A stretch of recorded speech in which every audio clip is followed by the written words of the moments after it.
The War and Peace Report. I'm Amy Goodman. And I'm Nermeen Sheikh. Welcome to our listeners and viewers around the country and around the world.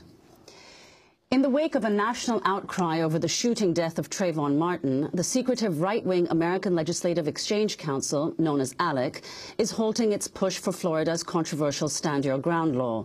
Florida passed the law in 2005 after massive lobbying by the National Rifle Association. Shortly afterward, a nearly identical bill was adopted by ALEC as model legislation and went on to push the law in multiple states. The group also drafted voter identification measures that passed across the country.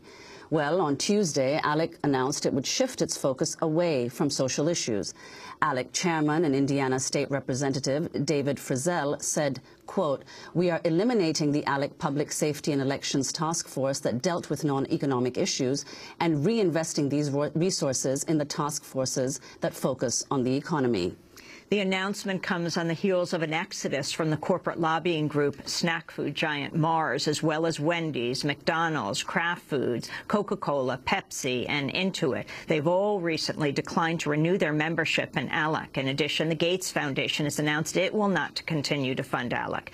Meanwhile, at an event during last weekend's National Rifle Association annual meeting, NRA chief lobbyist Chris Cox said the group doesn't apologize for its support for Stand Your Ground self-defense legislation, as he put it. There's support across the board for the Second Amendment. There's support across the board, even post-media hysteria over the last few weeks. There's support across the board for legitimate self-defense. That we don't apologize for supporting our, what we call it, a natural right or a God-given right. But we don't apologize for supporting legislation that recognizes our right to defend ourselves. Well, for more, we're joined now by two guests. From Washington, D.C., Lisa Graves, Executive Director of the Center for Media and Democracy, which built ALEC Exposed, a website showcasing more than 800 of the group's model bills. Here in New York, we're joined by Rashad Robinson, Executive Director of Color of Change, which has criticized corporations for working with ALEC to pass laws that hurt people of color, young people, and the elderly. Lisa Graves, Rashad Robinson, we welcome you both to Democracy Now! I want to begin with Lisa Graves. The significance of the announcement by ALEC itself this week. It shows the potency of the tremendous grassroots outpouring of objection to ALEC's agenda and to ALEC's procedures, where corporate lobbyists and politicians actually vote behind closed doors on these proposed model legislation without the press or public present on this extreme agenda. And groups like Color of Change and others have really helped spearhead a breakthrough here on ALEC, based in part on the work we've done through ALEC Exposed to expose these bills and help connect the dots between the corporations, the politicians, and this extraordinarily extreme agenda. But I also think it's a PR maneuver by ALEC to try to keep its donors and try to have the press move along, because quite frankly, ALEC's broader agenda, which it calls its jobs agenda, is extraordinarily extreme itself. For example, one of its bills would cut off your right to sue if your loved one, if your spouse or your child is killed by a drug that was approved by the FDA, even if that drug was later recalled. And so their agenda is not just about making it harder for American citizens to vote, and it's not just about pushing the NRA agenda to dramatically expand traditional self-defense rules so that you have shoot first or kill at will laws. Instead, their agenda is actually extreme on all sorts of measures. Rashad Robinson, I want to ask you how significant you think the work of organizations, the advocacy work done by organizations such as yours, Color of Change, was in bringing ALEC to make this decision. Absolutely. You know, we started this campaign last year, last December, as we were trying to bring voices of everyday people to the conversation around discriminatory voter ID.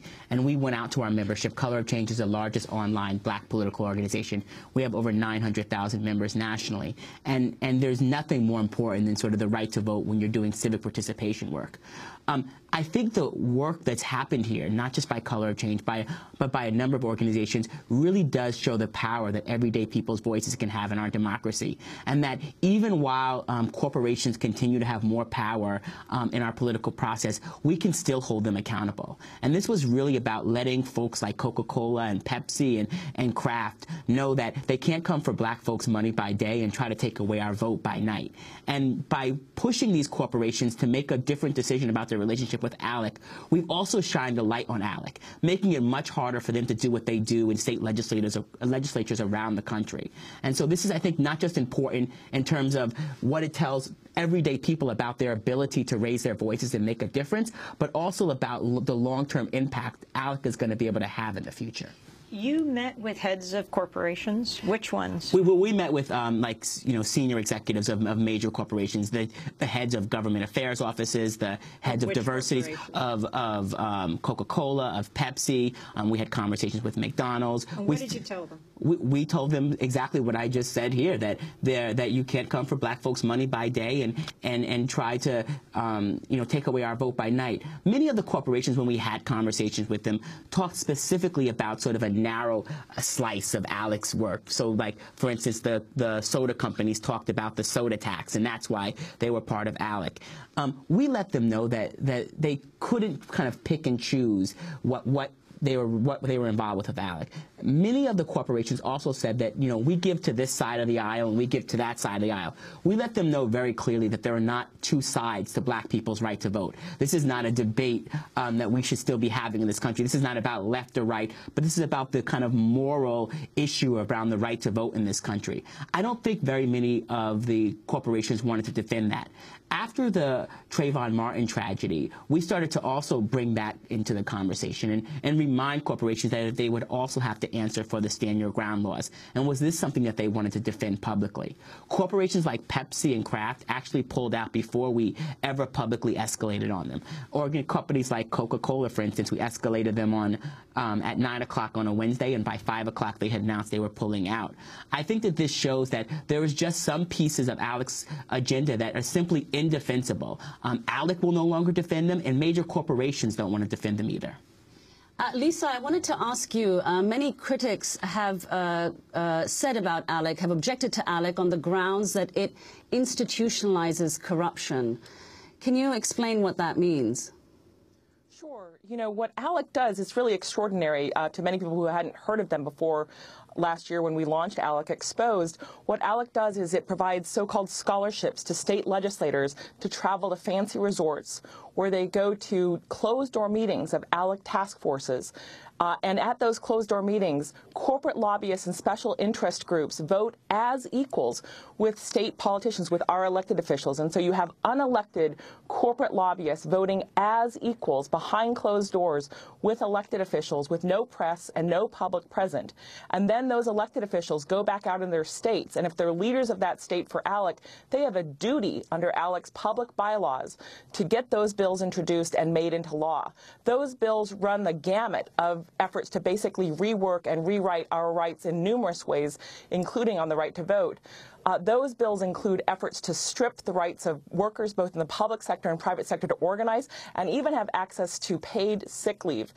They include efforts to make it more difficult for us to pass any rules at the state or federal level to deal with climate changes underway.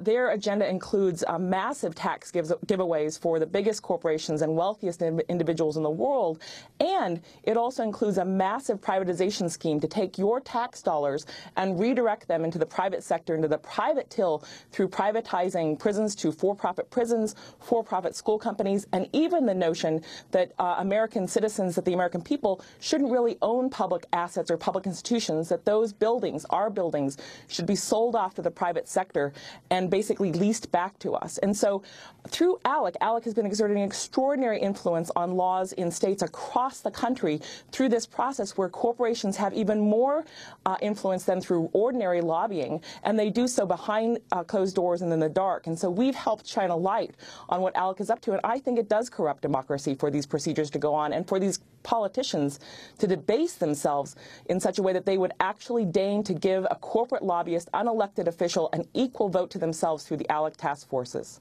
And this is called, critics have objected to this by calling it institutionalized corruption because, in fact, what ALEC does is legal?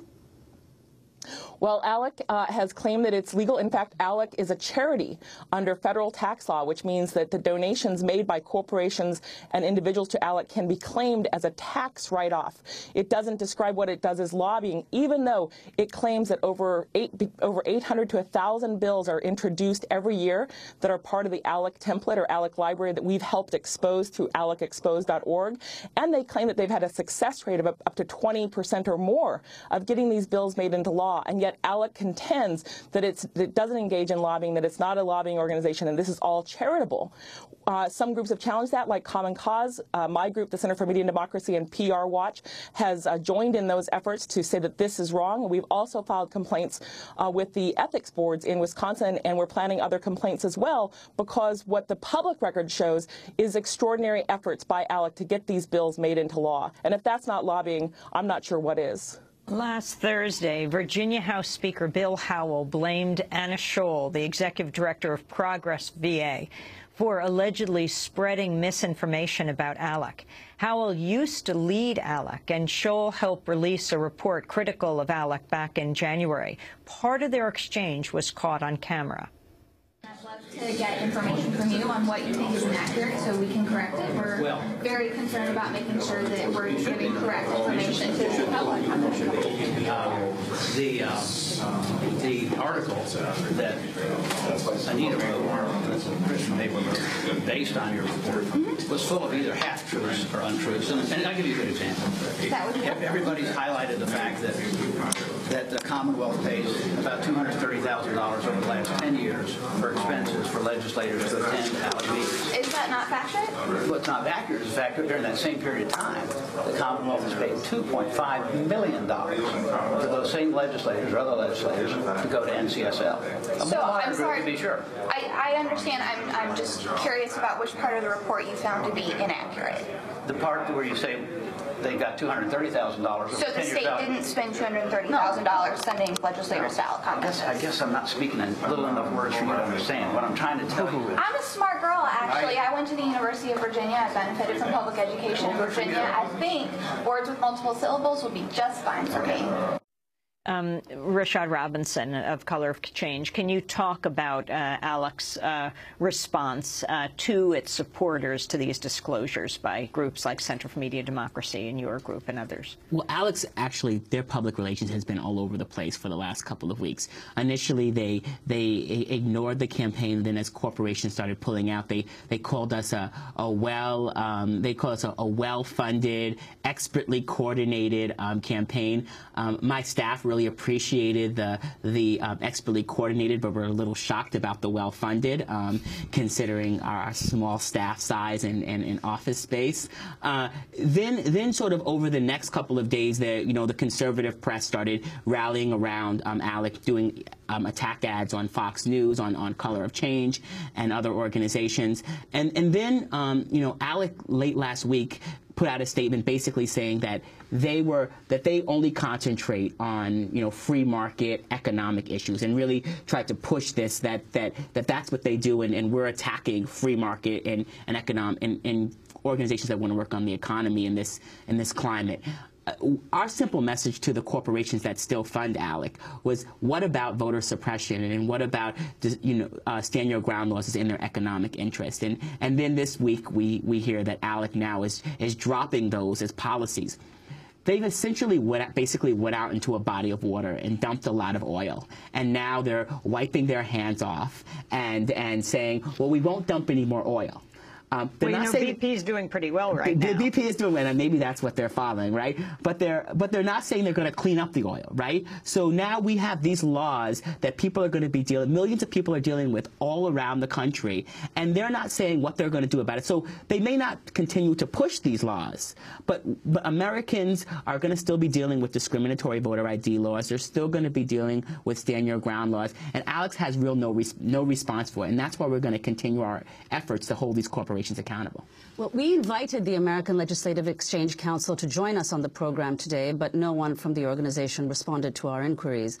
Last Wednesday, Ron Schaberl, executive director of ALEC, issued a response to what ALEC described as a, quote, coordinated and well-funded intimidation campaign against corporate members of the organization. Sheberl said, quote, "At a time when job creation, real solutions, and improved dialogue among political leaders is needed most, ALEC's mission has never been more important. This is why we are redoubling our commitment to these essential priorities. We are not and will not be defined by ideological special interests who would like to eliminate discourse that leads to economic vitality, jobs, and fiscal stability for the states." Lisa Graves, can you comment on this statement from ALEC? Well, sure. This is just more misinformation and disinformation from ALEC, and it echoes some of the disinformation by William Howell in Virginia when he attacked Progress, one of the Progress Now groups in that state, and nationally suggested that ALEC is open to the press. It's simply not true. They have small portions of their effort that are open to the press. Most of their business is actually behind closed doors. They say that they want to have a dialogue. That's different than what they're doing. What they're actually doing is putting these legislators in closed-door meetings at fancy resorts where they're voting as equals with corporate lobbyists, unelected corporate lobbyists, and special interest groups. They have kicked the press out of these, out of even access to some of the ALEC meetings, even the public portions of the meetings. They're very closed, and they've operated successfully because they've been in the dark, because they've been able to have their fingerprints all over legislation across the country that dramatically changes the rights of American citizens. These things like the tort reform, so-called tort reform agenda of ALEC that make it harder for Americans to get justice in our court system when they lose their loved one or lose the main wage earner in their family, that's about corporate irresponsibility. That's not about creating jobs. You can look through their agenda point by point by point and see how this claim about their jobs agenda is simply delusion and misdirection, because so much of the ALEC agenda is about protecting corporations and corporate giveaways, keeping them from being held to account. And that's why the Center for Media and Democracy, along with People for the American Way, Common Cause, the Progress groups, and also with the tremendous efforts of Color of Change on the issues of suppressing the right of Americans to vote and making it more difficult for Americans to vote, as well as the NRA's agenda, have come together to call out the ALEC corporations.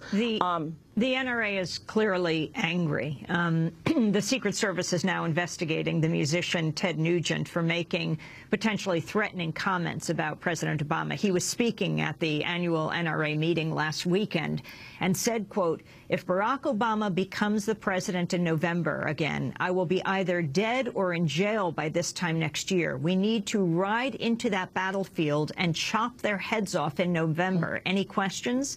He added, "It isn't the enemy that ruined America. It's good people who bent over and let the enemy in. If the coyote's in your living room pissing on your couch, it's not the coyote's fault. It's your fault for not shooting him."